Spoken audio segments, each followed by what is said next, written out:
Welcome to our channel tech thrust. आज का video हमारा होगा एनसीईआरटी क्लास 7 का। देखेंगे हम चैप्टर नंबर 4 और इसमें हम देखेंगे कौन सा अम्ल, क्षार और लवण।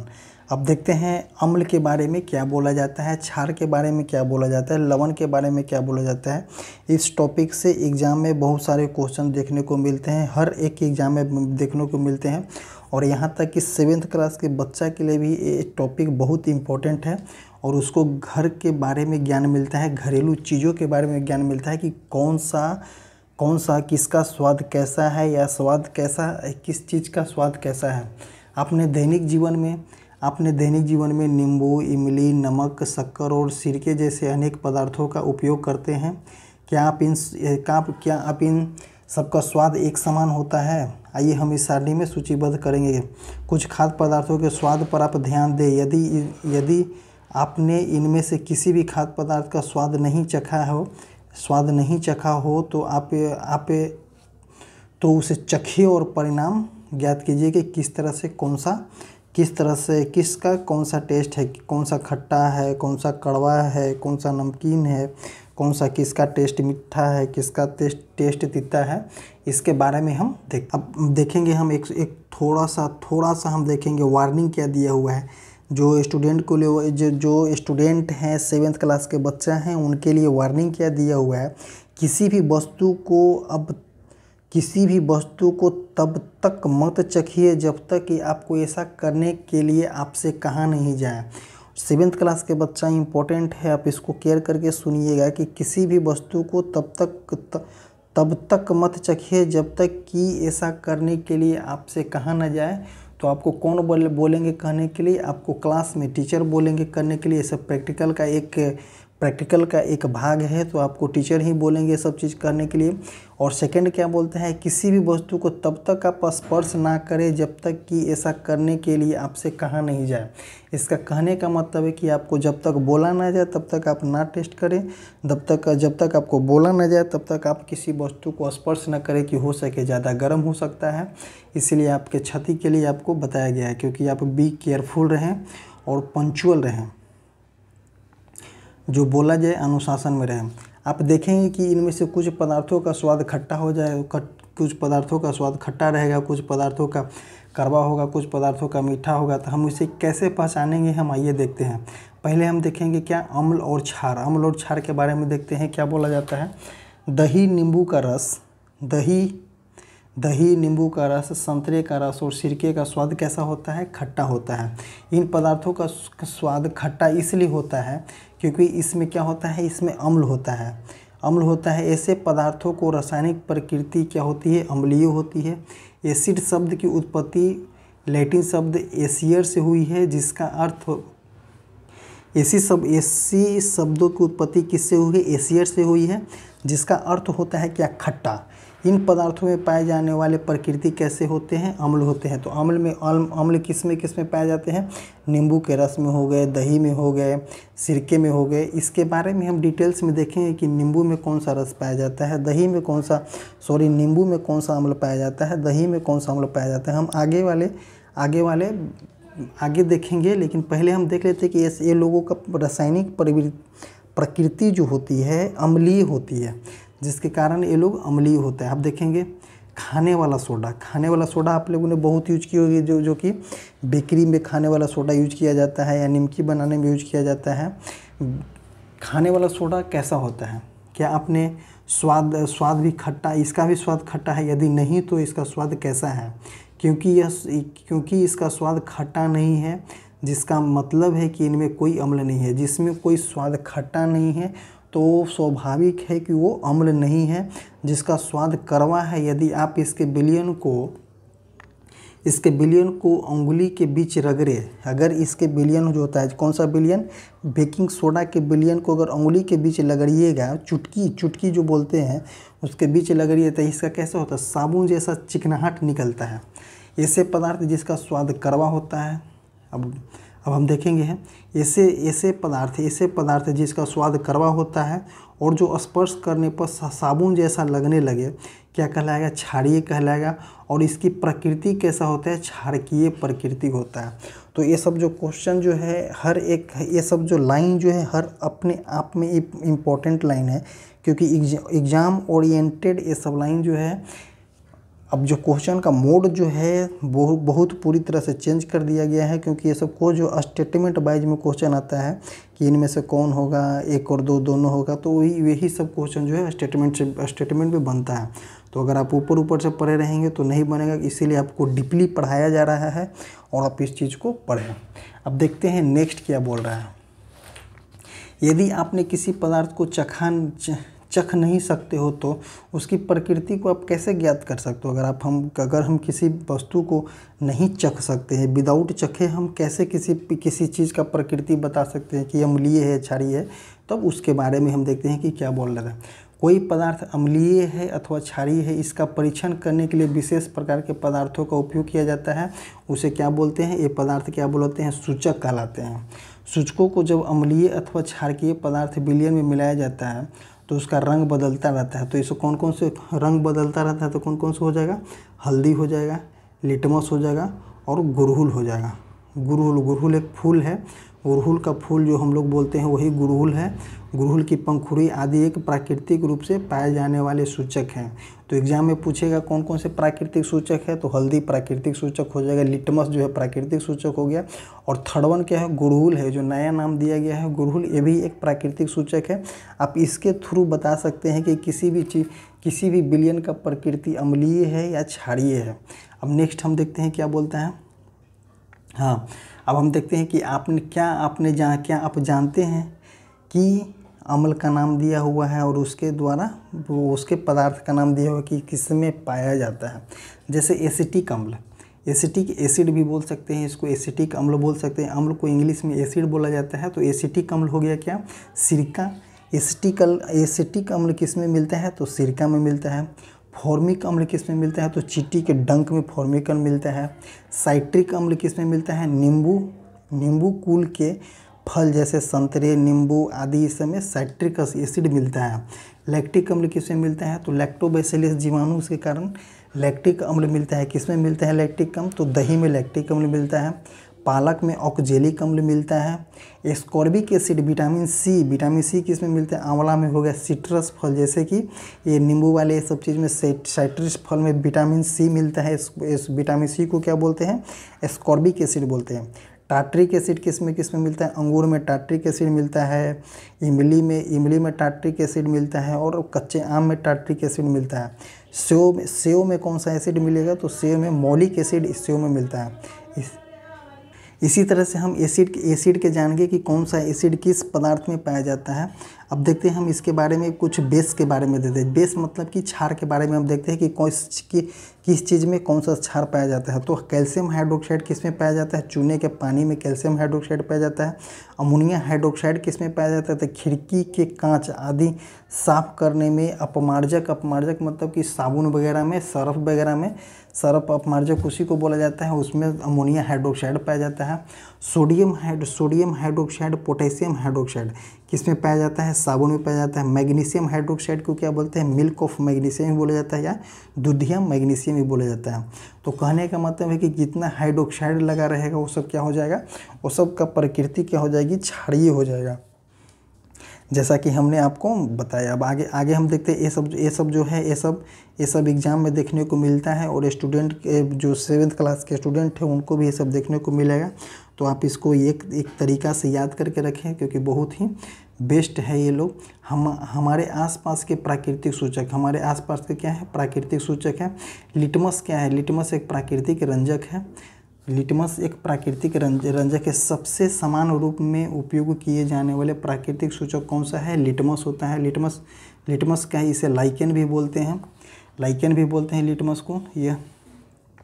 यह सैक से निष्कर्षित किया जाता है। आशुद्ध जल में इसका रंग माओ होता है। ये क्वेश्चन देखिएगा, एक क्वेश्चन जो है ये वाला, अशुद्ध जल मतलब कि शुद्ध जल में इसका रंग क्या होता है? माओ, नील सोन की तरह होता है।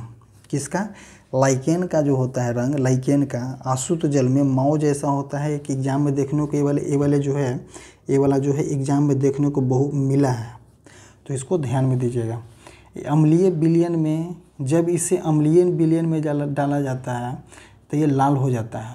जब अम्लीय विलयन में मिलाया जाता है तो यह लाल हो जाता है, और जब क्षारीय विलयन में मिलाया जाता है तो क्या हो जाता है, नीला हो जाता है। कौन सा, लाइकेन के बारे में बताया गया है। यह विलयन के रूप में अथवा कागज़ की पट्टियों के रूप में उपलब्ध होता है, जिसे लिटमस पत्र कहते हैं। सामान्यतः यह लाल और नीले रंग के रूप में उपलब्ध होते हैं। तो लिटमस पत्र जो होते हैं किस कलर के रूप में उपलब्ध होते हैं, लाल और नीले कलर के रूप में उपलब्ध होते हैं। जैसे हम यहाँ पे देखने को मिले, ये सब क्यों, ये लाल कलर का लिटमस पत्र है और ये लाल व नीले कलर का लिटमस पत्र बताया गया है, नीले कलर का।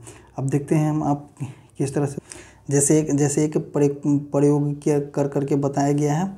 अब आगे हम देखते हैं क्रियाकलाप। हम मेन टॉपिक को देखेंगे, मेन चीज़ को देखेंगे। क्रियाकलाप है, आप इसको एक टाइम रीड कर लीजिएगा, आपको पूरी अच्छी तरह से याद हो जाएगा। चूने का पानी बनाने के लिए किसी बोतल में चूने के कुछ मात्रा में घोलिए।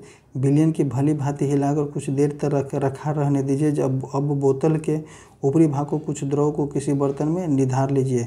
यह द्रव चूने का पानी हो जाता है।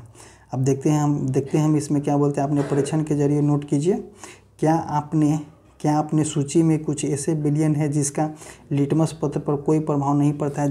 जैसे कि ये लोग जो परीक्षण कर रहे हैं उसमें कुछ जो होता है, लिटमस पत्र पे कलर लाल हो जा रहा है, कोई ब्लू हो जा रहा है, कोई कलर नहीं दे रहा है। तो वही यहाँ पे बता रहा है, कुछ ऐसे विलयन है जिसका कोई कलर लिटमस पत्र पर कोई प्रभाव नहीं पड़ता। इन पदार्थों का नाम बताइए। ऐसे विलयन, देखिएगा इस लाइन को, ऐसे विलयन जो लाल अथवा नीले लिटमस पत्र को रंग को परिवर्तन नहीं करते हैं, क्या बुलाते हैं, उदासीन विलयन कहलाते हैं। ऐसे पदार्थ न तो अम्लीय होते हैं ना ही क्षारीय होते हैं। तो क्या बोला गया है, ऐसे विलयन जो लाल अथवा नीले लिटमस पत्र का रंग में कोई परिवर्तन नहीं करते हैं, उदासीन विलयन कहलाते हैं। ऐसे पदार्थ न तो अम्लीय होते हैं ना ही क्षारीय होते हैं। ऐसे पदार्थ न तो अम्लीय होते हैं ना ही क्षारीय होते हैं। अब देखते हैं हल्दी एक अन्य प्राकृतिक सूचक है। दूसरा कौन सा हो जाता है, हल्दी भी एक अन्य प्राकृतिक सूचक ही है। लिटमस हो गया, हल्दी हो गया। अब देखते हैं नेक्स्ट कौन सा हो जाएगा मेरा, लिटमस हो जाएगा। लिटमस के बाद हल्दी हो जाएगा। हल्दी के बाद क्या बोलते हैं, प्राकृतिक सूचक के बारे में। तो क्या बोलते हैं, गुड़हल के फूल जो है प्राकृतिक सूचक है। ये अम्लीय विलयन को देखिए, इसमें क्या दिया हुआ, डायरेक्ट इसको देखिए हम, अम्लीय विलयन को गहरा गुलाबी कर देता है तथा क्षारीय विलयन को हरा कर देता है। कौन सा, गुड़हल का पुष्प जो है, गुड़हल का पुष्प जो है क्या होता है, प्राकृतिक सूचक है। ये अम्लीय विलयन को क्या करता है, अम्लीय विलयन को गहरा गुलाबी कर देगा। कौन सा, गुड़हल का फूल। और क्षारीय विलयन को क्या कर देगा, हरा कर देगा। जैसे कि यहाँ परीक्षण में बताया गया है, अम्ल जो है, अम्ल सूचक और क्या हो गया, क्षार हो गया। क्षार में अम्ल क्या दे, गहरा गुलाबी दे रहा है, और क्षार में कौन सा दे रहा है, हरा दे रहा है। और ये क्या है, ये तो सूचक ही है। तो इसी गुड़हल का फूल जो होता है, उसमें अगर अम्ल वाला जो है तो अम्ल वाला क्या देगा, गुलाबी दे देगा, और क्षार वाला क्या दे देगा, हरा दे देगा। बस क्वेश्चन इसका यहीं से बनता है, इससे ज़्यादा क्वेश्चन नहीं बनता है, इससे बाहर क्वेश्चन नहीं बनता है। अब हम देखते हैं किसके बारे में देखेंगे। अब हम देखेंगे कैल्शियम हाइड्रोक्साइड चूने, इसकी प्रकृति। अब देखते हैं हम डायरेक्ट इसमें क्या लेगा, प्रयोग चेतावनी दिया हुआ है। क्या चेतावनी दिया हुआ है, प्रयोगशाला अम्लों और क्षारकों के रख रखाव तथा उपयोग से अत्यधिक सावधानी बरतनी चाहिए, क्योंकि ये क्षारक प्रकृति के होते हैं जो त्वचा को जलन उत्पन्न करते हैं, उसे हानि पहुंचाते हैं। तो बी अवेयर, आपको बताया गया है कि प्रयोगशाला अम्लों और क्षारकों को रख रखाव तथा उपयोग में अत्यधिक सावधानी बरतनी चाहिए, क्योंकि ये संक्षारक प्रकृति के होते हैं। जो आपके संक्षारक प्रकृति मतलब कि ये आपको हानि पहुंचा सकते हैं, किसी वस्तु को क्षरण कर सकते हैं, हानि पहुंचा सकते हैं, या तो आपको त्वचा को जलन करेंगे या उससे हानि पहुंचाएंगे। इसीलिए ये सब के रख रखाव में बहुत बारीकी से ध्यान देना चाहिए। अब क्या बोलते हैं, उदासीन कर देखेंगे हम। हमने पढ़ा है कि अम्ल जो है नीले लिटमस को लाल कर देता है। हमने तो देख लिया है, जो अम्ल जो है नीले लिटमस को क्या करता है, लाल कर देता है। क्षार जो है लाल लिटमस को क्या कर देता है, नीला कर देता है।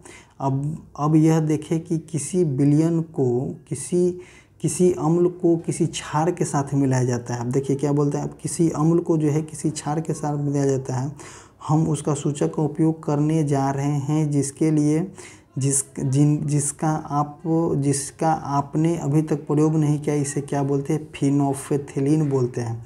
फिनोल्फेथिलीन के क्या होता है, उदासीनीकरण अभिक्रिया में भाग लेता है। अब जैसे कि यहाँ पे दिखाया गया है, किसी परख नली की क्रियाकलाप के बारे में दिखा रहे हैं हम, एक आपको इसी से आपको हम समझा देंगे। किसी परख नली की 1/4 भाग को तनु हाइड्रोक्लोरिक मतलब कि HCl लीजिए, इसका रंग नोट कीजिए। फिनोल्फेथिलीन विलयन के रंग को भी नोट कीजिए। सूचक 2 से 3 बूंद अम्ल मिलाइए, 2 से 3 बूंद अम्ल मिलाइए। परख नली को धीरे धीरे हिलाइए। क्या आपको अम्ल के रंग में कोई परिवर्तन दिखता है? अम्लीय विलयन में ड्रॉपर से सोडियम हाइड्रोक्साइड, ये तो सोडियम हाइड्रोक्साइड कौन सा हो जाएगा, क्षारीय प्रकृति को हो जाएगा। एक को बूंद डालिए, परख नली को धीरे धीरे हिलाइए। क्या विलयन के रंग में कोई परिवर्तन होता है? विलयन को निरंतर हिलाते हुए बूंद बूंद करके सोडियम हाइड्रोक्साइड का विलयन डालना तब तक जारी रखिए जब तक कि गुलाबी रंग इसका कन्वर्ट ना हो जाए। किसमें, फिनोल्फेथिलीन वाले विलयन में। अब इसमें तनु हाइड्रोक्लोरिक अम्ल की 1 बूंद मिलाइए। क्या आपने देखता है कि विलयन का रंगहीन हो जाता है। फिर भी हाइड्रोक्साइड की 1 बूंद, क्या यह रंग में कोई परिवर्तन होता है? पुनः विलयन गुलाबी हो जाता है। इसका कहने का मतलब है कि अगर अम्ल और क्षार के विलयन को अगर हम एक साथ अभिक्रिया कराते हैं तो क्या हो जाता है, वो उदासीन हो जाता है। या यह स्पष्ट होता है कि विलयन जो है, यह स्पष्ट होता है कि विलयन क्षारकीय होता है तो फिनोल्फेथिलीन गुलाबी रंग देता है। ऐसे क्या होता है, जब विलयन क्षारकीय होता है तो यह कौन सा रंग देता है, गुलाबी रंग देता है। इसके विपरीत जब विलयन अम्लीय होता है तो क्या होता है, ये रंगहीन देता है। किसके बारे में बताया गया, फिनोल्फेथिलीन के बारे में बताया गया है कि अगर ये अम्लीय होता है तो क्या होता है, रंगहीन होता है, और क्षारीय होता है फिनोल्फेथिलीन तो क्या हो जाता है, गुलाबी रंग का हो जाता है। जब किसी विलयन में क्षारकीय विलयन मिलाया जाता है तो दोनों विलयन एक दूसरे के प्रभाव को उदासीन कर देते हैं। तब किसी अम्ल और क्षार के विलयन को उचित मात्रा में मिलाया जाता है तो विलयन की प्रकृति न तो अम्लीय होती है न ही क्षारकीय होती है। दूसरे शब्दों में अम्ल तथा क्षार दोनों की प्रकृति लुप्त हो जाती है। इस प्रकार बना विलयन न तो अम्लीय होता है न ही क्षारीय होता है। जो ऐसे विलयन होते हैं जिसके अम्ल और क्षार के दोनों की प्रकृति जो है लुप्त हो जाते हैं। इस प्रकार बना विलयन न तो अम्लीय होता है न ही क्षारकीय होता है। उदासीनीकरण के तत्काल बाद परख नली को स्पर्श करें। आपने क्या अनुभव किया, उदासीनीकरण अभिक्रिया में सदैव ऊष्मा निकलती है। जब हम अम्ल और क्षार को अभिक्रिया कराएंगे तो उस प्रक्रिया में क्या होती है, ऊष्मा निकलती है। वही इसमें बताया गया है, अर्थात निर्मुक्त होती है। और निर्मुक्त ऊष्मा से अभिक्रिया मिश्रण का ताप बढ़ जाता है। उदासीन अभिक्रिया में नया पदार्थ निर्मित होता है। वो कौन सा बनता है, लवण बनता है। लवण तथा जल क्षारकीय अथवा उदासीन प्रकृति का होता है। लवण कहलाता है। लवण अम्लीय, क्षारकीय अथवा उदासीन प्रकृति का होता है। अतः उदासीनीकरण को निम्न रूप में परिभाषित किया गया है। अब देखते हैं इसका परिभाषा देखते हैं। किसी अम्ल और किसी क्षारकीय के बीच होने वाले अभिक्रिया उदासीनीकरण कहलाते हैं तथा इसके प्रक्रम में ऊष्मा के निर्मुक्त होने के साथ साथ लवण और जल निर्मित होता है। तो क्या बनाएगा, उदासीनीकरण अभिक्रिया कहलाएगा। ये सब क्वेश्चन जो है स्टेटमेंट वाइज क्वेश्चन एग्जाम में देखने को मिलता है और 7th क्लास के बच्चा को इसका परिभाषा लिखने की मिलता है। तो वो दोनों के लिए ही important for both of them. अब इसमें देखते हैं कि क्या बोल रहा है। उदासीनीकरण अभिक्रिया के बारे में क्या बोल रहा है। किसी अम्ल और किसी क्षार के बीच होने वाली अभिक्रिया उदासीनीकरण कहलाती है। इस प्रक्रम में ऊष्मा के निर्मुक्त होने के साथ साथ लवण और जल का निर्माण होता है। उदासीनीकरण अभिक्रिया कहलाएगा।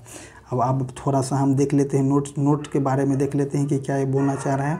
क्या आप अम्ल वर्षा शब्द से परिचित हैं? क्या आपने कभी अम्ल वर्षा के क्षतिकारी प्रभाव के बारे में सुना है? जैसा कि नाम से पता चलता है कि जब जब वर्षा जल में अम्ल की मात्रा अधिक होती है तो वह अम्लीय वर्षा कहलाती है। वर्षा जल में ये अम्ल कहाँ से आते हैं? वर्षा जल अम्लीय इसलिए हो जाते हैं क्योंकि कार्बन डाइऑक्साइड, सल्फर डाइऑक्साइड, कौन कौन से? Carbon dioxide, sulphur dioxide, nitrogen dioxide जैसे गैस प्रकृति में प्रदूषकों के रूप में निर्मुक्त होते हैं। वर्षा जल में घुलकर क्रमशः कार्बोलिक अम्ल, सल्फ्यूरिक अम्ल और नाइट्रिक अम्ल बदल जाते हैं। और अम्ल वर्षा भवनों, ऐतिहासिक इमारतों जैसे पौधे और जंतुओं के क्षति पहुंचाते हैं। तो अम्ल वर्षा के बारे में देख लिए कि अम्ल वर्षा अम्ल वर्षा में किससे जो होती, किसको प्रेजेंट होने के कारण अम्ल वर्षा होता है। तो कौन कौन से हो गए? कार्बन डाइऑक्साइड हो गया, सल्फर डाइऑक्साइड हो गया और नाइट्रोजन डाइऑक्साइड हो गया। और उसका कार्बन डाइऑक्साइड से क्या बन जाएगा? कार्बोलिक एसिड बन जाएगा। सल्फर डाइऑक्साइड से क्या बनेगा? सल्फ्यूरिक एसिड बन जाएगा। नाइट्रोजन डाइऑक्साइड से क्या बनता है? नाइट्रिक अम्ल बन जाएगा, जो कि अम्ल वर्षा का रूप ले लेता है और इमारतों, पौधे, जंतुओं को हानि पहुँचाता है। अम्ल वर्षा यही कहलाता है। जैसा कि यहाँ पे समीकरण दिया गया है, कौन सा समीकरण है? अम्ल जो है क्षार के साथ अभिक्रिया करेगा तो क्या देगा? लवण प्लस जल देगा और ऊष्मा की निर्मुक्त होगी। निम्नलिखित अभिक्रिया का उदाहरण देखिए। हाइड्रोक्लोरिक अम्ल HCl हो गया, सोडियम हाइड्रोक्साइड NaOH, हाइड्रोक्लोरिक अम्ल NaCl देगा, क्या बोलते? H2O देगा और ऊष्मा देगा। बुझे हुए चूना पानी में तनु सल्फ्यूरिक अम्ल मिलाना अभिक्रिया मिश्रण गर्म हो जाएगा अथवा ठंडा हो जाएगा। अब देखिए दैनिक जीवन में उदासीनीकरण के उदाहरण देखते हैं। दैनिक जीवन में उदासीनीकरण के क्या क्या उदाहरण हैं? जैसे अपाचन मतलब कि हमारा पेट में पूरी तरह से पाचन नहीं हुआ हो कोई भी पदार्थ, उसके बारे में बताता है। जैसे हम खाएं और हमारा पेट का जो अम्लीयता बढ़ जाता है, तो इसका भी वजह क्या है? उदासीनीकरण से के कारण हमारा पेट के अम्लीयता को शांत किया जा सकता है या बाहर किया जा सकता है। हमारे आमाशय में कौन सा अम्ल होता है? हाइड्रोक्लोरिक अम्ल पाया जाता है। भोजन के पाचन में हमारी सहायता करता है कौन सा? हाइड्रोक्लोरिक अम्ल। जिसके आमाशय में अम्ल की आवश्यकता से अधिक मात्रा में अपाचन हो जाता है। आमाशय में अगर अधिक मात्रा में कूच कर अगर HCl के प्रभाव बढ़ेगा तो क्या हो जाएगा? अपाचन हो जाएगा। कभी कभी अपाचन काफ़ी कष्टदायक हो जाता है, बहुत पीड़ादायक हो जाता है अपाचन। अपाचन से मुक्त होने के लिए हम दूधिया मैग्नीशियम जैसे प्रति अम्ल तो दूधिया मैग्नीशियम क्या हो गया? पेट में क्या है हमारा? पेट में हमारा क्या है? थोड़ा सा हम एग्जांपल देकर के आपको समझाते। पेट में हमारा क्या है? अम्ल है। और दूधिया अम्ल कौन सा है?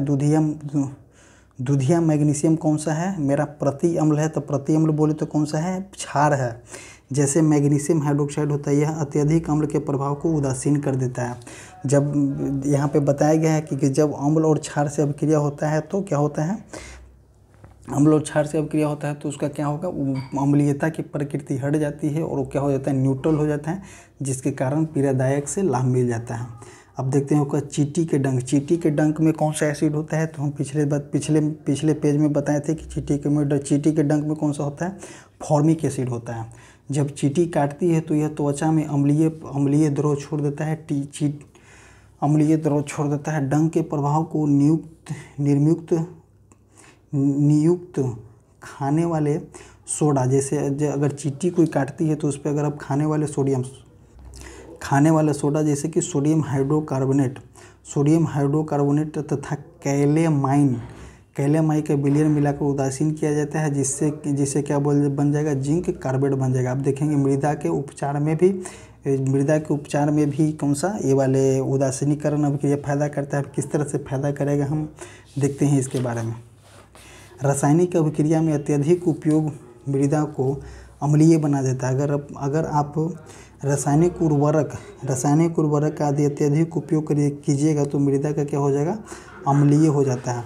यदि मृदा अत्यधिक अम्लीय तथा अत्यधिक क्षारीय हो जाता है तो ये पादपों की वृद्धि में अच्छा नहीं होता। अगर मृदा में अम्लीयता बढ़ जाएगी, क्षारीयता बढ़ जाएगी तो ये पादपों के लिए सही नहीं है, क्योंकि उसमें ह्यूमस नहीं मिलेगा तो सही से वृद्धि नहीं कर पाएगा। जब मृदा अत्यधिक अम्लीय हो जाता है तो उसमें बिना बुझा हुआ चूना कौन सा? कैल्शियम हाइड्रोक्साइड तथा बुझा हुआ चूना कैल्शियम हाइड्रोक्साइड जैसे क्षारकों से उपचारित किया जा सकता है।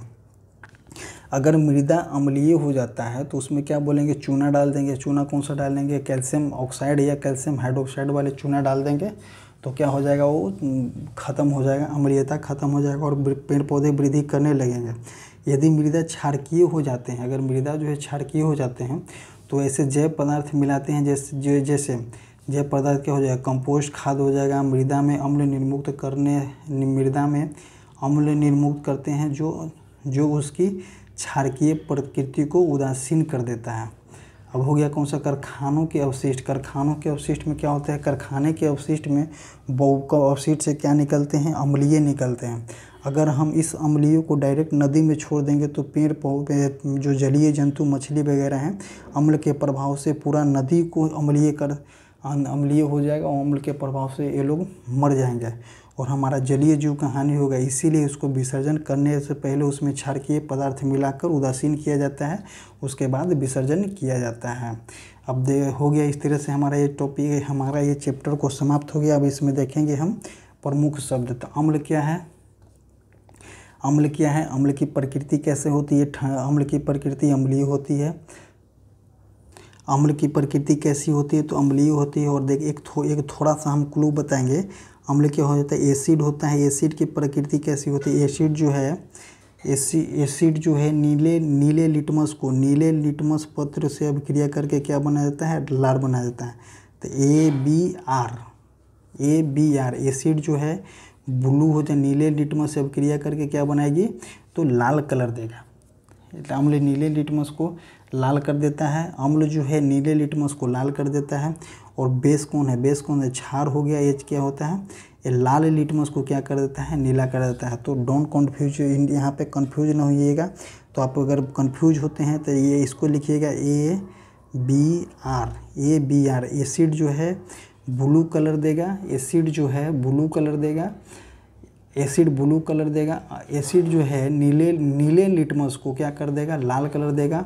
और बेस जो होगा, बेस जो है लाल कलर को नीला कर देगा, मतलब कि लाल कलर को ब्लू कर देगा। तो ये इसका हो जाएगा, यही हो जाएगा। क्या मतलब क्षार जो है लाल लिटमस को क्या कर देगा, नीला कर देगा।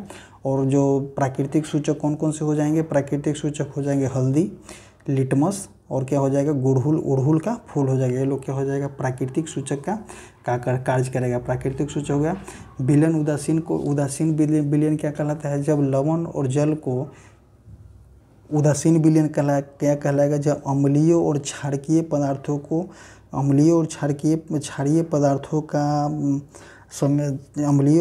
पदार्थों का एक साथ जब अभिक्रिया कराया जाता है तो उस प्रकृति में क्या होता है, उदासीन अभिक्रिया होता है।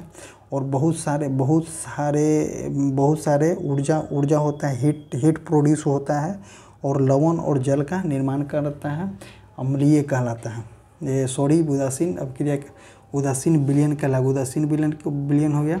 और उदासीनीकरण उसको बोलेंगे। लवण क्या हो जाएगा, ये दोनों के अभिक्रिया से हो जाए, एसिड और बेस के अभिक्रिया से जो प्रोडक्ट मिलेगा वो लवण और जल मिलेगा और साथ में ऊर्जा निर्मुक्त होता है। अब देखेंगे आपने क्या सीखा। अब शॉर्ट टर्म देख लेंगे, ये पूरा बुक का जो है शॉर्ट टर्म दिया गया है, तो उस शॉर्ट टर्म हम देखेंगे क्या बोल रहा है। अम्ल स्वाद में खट्टा होता है, समानतः क्षार स्वाद में कड़वा होता है तथा उसका स्पर्श साबुन जैसा होता है। किसका साबुन जैसा होता है, तो क्षार का होता है। अम्ल जो है नीले लिटमस को लाल कर देता है, क्षार जो है लाल लिटमस को नीला कर देता है, जैसा कि हमने बता चुका है वीडियो में। वे पदार्थ जो न तो अम्लीय होते हैं ना ही क्षारीय होते हैं क्या कहलाते हैं, वे पदार्थ जो ना ही अम्लीय होते हैं ना क्षारीय होते हैं क्या कहलाएंगे, उदासीन कहलाएंगे। वे पदार्थ के विलयन जो अम्लीय, क्षारीय और उदासीन विलयन से भिन्न रंग देते हैं क्या कहलाएंगे, सूचक कहलाएंगे। अम्ल और क्षार एक दूसरे को उदासीन करके लवण बनाते हैं तथा लवण अम्लीय, क्षारीय और उदासीन प्रकृति के होते हैं। इसी तरह से मेरा वीडियो समाप्त होता है और हमारे वीडियो से जुड़े रहें। और इसका पीडीएफ अगर आप चाहिए तो कमेंट बॉक्स में बता दीजिए कि हमें पीडीएफ चाहिए सेवेंथ क्लास के साइंस का PDF चाहिए तो हम आप कमेंट बॉक्स में बता दीजिएगा, हम आपको PDF जो है अपने टेलीग्राम चैनल पे प्रोवाइड कर देंगे और टेलीग्राम चैनल का लिंक हम कमेंट बॉक्स और डिस्क्रिप्शन बॉक्स में दे देंगे। और इसी तरह से हमारे चैनल से जुड़े रहें। और हम हर बार बोलते हैं कि आपको NCERT अब एग्ज़ाम को क्रैक करने के लिए पढ़ना ही पढ़ना है, बिना कोई चारा नहीं है। और सेवेंथ क्लास के बच्चा को बोल दें कि अभी से ही आप NCERT को रेगुलर प्रैक्टिस करते रहें, ताकि आपको एग्ज़ाम में मोस्ट फ़ायदा होगा इस बुक से। और इस बुक से जो सेवेंथ क्लास के बच्चों के लिए बहुत फ़ायदा होगा, और हमने एक एक वर्ड को तोड़ करके बहुत ही सलीके से बताया है। सो इसके लिए थैंक यू, धन्यवाद, टेक केयर, जय हिंद।